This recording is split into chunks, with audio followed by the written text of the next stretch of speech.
CAPF AC 2023 का जो test हमने 22 को स्टार्ट किया था, तो तब फर्स्ट टेस्ट था। ये टुमारो यानी 5 फरवरी को आपका सेकेंड टेस्ट होगा। टेस्ट का जो पैटर्न है, जो आपका एक्चुअल एग्जाम में आता है, जैसे आपका पेपर 1 में हिंदी और इंग्लिश दोनों में क्वेश्चन प्रिंटेड होते हैं, उसी ढंग से आपके सेम होंगे। और जो पेपर 2 है, तो पेपर 2 में जो आपका एसे है, वो आपका इंग्लिश और हिंदी दोनों में किसी में चॉइस होता है, और बाकी जो 120 मार्क्स के रेस्ट हैं, वो उसमें सिर्फ आपको इंग्लिश में करना है। तो सेम पैटर्न ये होगा। ये इस वजह से मैं रिमाइंड करता हूँ कि कुछ कैंडिडेट्स, जैसे मैं वीडियो बनाता हूँ तो देखते नहीं हैं पूरे, और फिर उनका क्वेश्चन होता है। तो इस वजह से, जैसे आपका ऑलरेडी लिखा हुआ है कि हिंदी और इंग्लिश, इन द सेंस कि हिंदी और इंग्लिश वो साथ में है, ऐसा नहीं है कि सेपरेट। जैसे कुछ हिंदी मीडियम वाले होते हैं कि क्या क्वेश्चन हिंदी में रहेगा, तो हिंदी में सेपरेट नहीं है, इंग्लिश और हिंदी दोनों में। और हमेशा ध्यान रखो कि जो एक्चुअल एग्जाम भी होते हैं, कुछ टर्म्स ऐसे होते हैं, कुछ जो ट्रांसलेशन ऐसे होते हैं, सम टाइम आप हिंदी मीडियम के हो, फिर भी कुछ क्वेश्चन ऐसा लगेगा कि हिंदी वाला वर्ड जो है टफ आपको लग रहा है, प्योर हिंदी में है तो। और कुछ टाइम इंग्लिश में होते हैं, तो इंग्लिश वाला जो होता है उनको ये टफ लगता है। तो इट में हैपन। तो जब दोनों साथ में होता है, तो समटाइम कुछ क्वेश्चन में हेल्प मिल जाता है। बट जिस लैंग्वेज में आप कंफर्टेबल हो उसमें करो। अब पेपर 2 की रही बात, तो पेपर 2 में जो भी आपका ये मीडियम है, उसमें आप अधिक कंफर्टेबल फील करोगे। लेकिन जो पार्ट ओनली इंग्लिश में करना है, उसको तो इंग्लिश में करोगे ही। और इंग्लिश मीडियम में जो है, उनके लिए तो कोई ये प्रॉब्लम नहीं। जो भी आपका यूपीएससी से रिलेटेड, जो आपका असिस्टेंट कमांडेंट का जो रिक्रूटमेंट का प्रोसेस रुका हुआ था, तो वो जो कल कोर्ट का जो फैसला आया है, उसके अनुसार है कि प्रोसेस स्टार्ट होगा। अब जो रुका हुआ प्रोसेस है, वो आपका स्टार्ट हो जाएगा। तो वो कुछ कैंडिडेट ऐसे थे कि डाउट में थे कि क्या होगा, नहीं होगा, वैकेंसी टाइम पे आएगी। उसके लिए मैंने बोला कि देखो, हमेशा आपके पास दो ऑप्शन होते हैं। या तो आप राइट ट्रैक पे प्रिपरेशन करते रहो, जो भी प्रोसेस होना है, कोर्ट का प्रोसेस हो, यूपीएससी की वैकेंसी हो, ये हमारे बस में नहीं है। हमारे बस में क्या है कि हम प्रिपरेशन करते रहें। और दूसरा ये है कि आप देखते रहो, इंतजार करते रहो कि वैकेंसी जब आएगा उसके बाद हम एक्शन लेंगे। तो ऐसे भी बहुत सारे कैंडिडेट होते हैं। आप ऑलरेडी जानते हो कि आपको 99% लोगों से बेटर होना होता है, तब जाकर के आप रिटर्न क्वालिफाई करते हो। जब आप जनरल कैंडिडेट के हो, ऑब्वियसली जब आप रिजर्व कैटेगरी में होते हो, तो 99 क्या, कुछ जैसे एक सर्विसमैन है, तो उनको पता चला कि 60% लोगों से भी बेटर है, तब भी क्योंकि उनका जो कोटा है। या फिर आप रिजर्व, डिफरेंट रिजर्व कैटेगरी में हो, तो थोड़ा कम में। लेकिन नॉर्मली जनरल में जब कैंडिडेट में हो, तो आप 99% लोगों से बेटर होते हो। तब आपके पास कॉल मिलता है, यानी रिटर्न आप क्वालिफाई करते हो, उसके बाद भी प्रोसेस आपका चलता है। तो अब जो भी है, आप रेडी हो जाओ, चीजें टाइम पे अब चलेंगी। टाइम पे चलने का मतलब ये है कि एग्जाम जो आपका है, वो एग्जाम टाइम पे ही। आप इधर देखो कि कोविड 19 के टाइम में ही भले चेंज करना पड़ा, अदरवाइज जो है आपका टाइम पे हो रहा है। 21 में हुआ, 22 में आपका, 2020 में सिर्फ चेंज किया गया एग्जाम डेट, बाकी 21 22 में टाइम पे हुआ। 23 में आपका एग्जाम जो भी है 6 अगस्त को वो होगा। तो आप रेडी हो जाएं, जिनके मन में डाउट था सर कोर्ट में केस में क्या हो रहा है, तो ये सारी चीजें हैं। जो शेड्यूल हमने ऑलरेडी ये बताया हुआ है कि जो 12th ऑफ ये 22 जनवरी था तो फर्स्ट टेस्ट था, तो जो कल टुमारो है वो सेकेंड टेस्ट है। इसी ढंग से आपका ये पूरा शेड्यूल है। तो हमने इनिशियली बोला था 13, लेकिन फिर 14 टेस्ट ये होगा। तो दोनों टेस्ट आपका सेम डे पे, तो आप उस अनुसार लिखने का अभी से हैबिट डालो।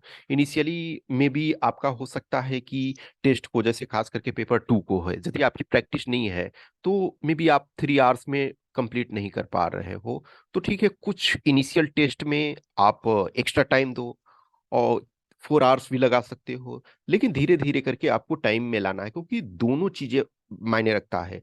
टाइम कांस्टेंट और आपका कंटेंट जो है क्वालिटी का होना चाहिए। तो 3 आवर्स में आपको लिखना भी है, और क्वालिटी का कंटेंट भी होना चाहिए। अब क्वालिटी एक रिलेटिव टर्म है, कि ऐसा नहीं है कि कोई एक स्टैंडर्ड बेंचमार्क है। पेपर 1 में तो आपके परफेक्ट मार्क्स मिल जाते हैं कि 1 क्वेश्चन सही है तो आपको 2 मार्क्स मिल गए। लेकिन पेपर 2 में क्या है, कोई परफेक्ट बेंचमार्किंग नहीं है। तो उसमें से आपको पता होना चाहिए कि हाँ, हम कितने टाइम में लिख रहे हैं, किस स्टैंडर्ड का लिख रहे हैं, तो वो आपको मार्क्स से पता चलता है। हाँ, अब सेकेंड पेपर में मैं ये कहता हूँ, कोई भी एग्जामिनर को भी कॉपी चेक करते हैं तो वो आपका जो होता है ऑब्जेक्टिव नहीं है, सब्जेक्टिव है। सब्जेक्टिव इन द सेंस है कि सेम कॉपी को आप 5 डिफरेंट टीचर्स के पास चेक करने के लिए दोगे तो 5 डिफरेंट का मे बी डिफरेंट मार्क्स आ सकता है। और सेम टीचर को ही आप सेम टेस्ट 2 टाइम्स चेक करने दो तो मे बी बोथ टाइम आपके मार्क्स अलग अलग आ सकते हैं। क्योंकि एक जो 20 मार्क्स का ऐसे है, हो सकता है सेम टीचर किसी टाइम आपको 12 मार्क्स दे, और हो सकता है वो 11 मार्क्स भी। लेकिन हाँ, 12 और 6 का डिफरेंस नहीं होगा, वो नहीं होता है। लेकिन 1 मार्क 2 मार्क्स का डिफरेंस होता है, क्योंकि किसी भी पार्टिकुलर मोमेंट पे जो थॉट प्रोसेस होता है, जो एग्जामिनर है वो किस ढंग से सोच रहा है, या फिर ये होता है कि जैसे आपके पहले कॉपी जो है वो बहुत खराब आया, तो आपका कॉपी बहुत अच्छा भी नहीं है तो रिलेटिवली बेटर परफॉर्म करता है। और आपसे अच्छा कोई बहुत अच्छे, आपसे पहले जो कॉपी चेक किया गया वो बहुत अच्छे कैंडिडेट का है, और उसके बाद जस्ट आपका आया, तो फिर वो एक जो एग्जामिनर के मन में होता है कि अच्छा ठीक है, हमने इस स्टैंडर्ड के एसे में 12 मार्क्स दिए हैं और इसका तो उस अनुसार बहुत खराब है, तो फिर आपको कम मार्क्स मिल जाता है, समटाइम ऐसा होता है। लेकिन मोर एंड मोर प्रैक्टिस करते हो, जब आपको फीडबैक मिलता है, जब आपको ये पता चलता है कि अच्छा हम कहाँ मिस्टेक्स कर रहे हैं, कहाँ हम गलतियां कर रहे हैं, तो उसमें आपको इम्प्रूवमेंट करने का मौका मिलता है। तो ये आपके टेस्ट के ये शेड्यूल पूरे हैं।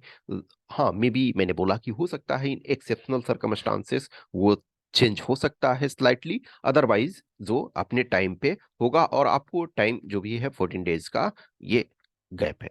ठीक है।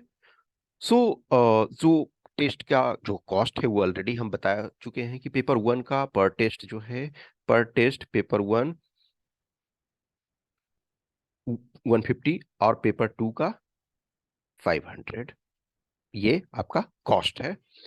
उसके बाद जो भी किसी को क्वेश्चंस क्यूरी डाउट्स है तो आप प्लीज मैसेज करें, आइदर 8527146498 व्हाट्सएप नंबर, या टेलीग्राम नंबर 7404909669।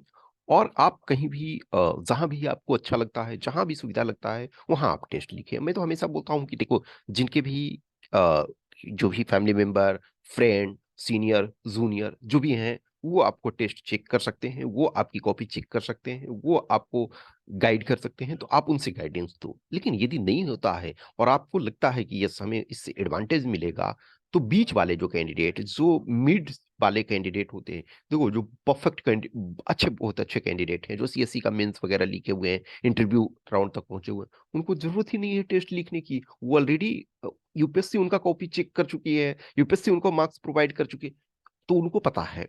या जो ऑलरेडी स्टेट पीसीएस वगैरह में है, वो आप फाइनल राउंड तक गए हुए, इंटरव्यू राउंड तक आपने या तो मेंस लिखा हुआ, अच्छा ठीक ठाक परफॉर्म किया हुआ, तो आप ऑलरेडी जानते हो। या जो जिनकी स्थिति बहुत खराब है कि अभी हम उस लायक नहीं हैं, अभी हम सही प्रिपरेशन नहीं हुआ है, तो आप तब भी नहीं लिख सकते हो। लेकिन जो बीच में जिनको लगता है कि यस हम इस कंडीशन में हैं कि थोड़ा सा पुश करें तो हमारा हो सकता है, तो उनके लिए जरूरी होता है। ओके, कुछ भी क्वेश्चंस क्यूरी है तो आप मैसेज करो। Okay, thank you.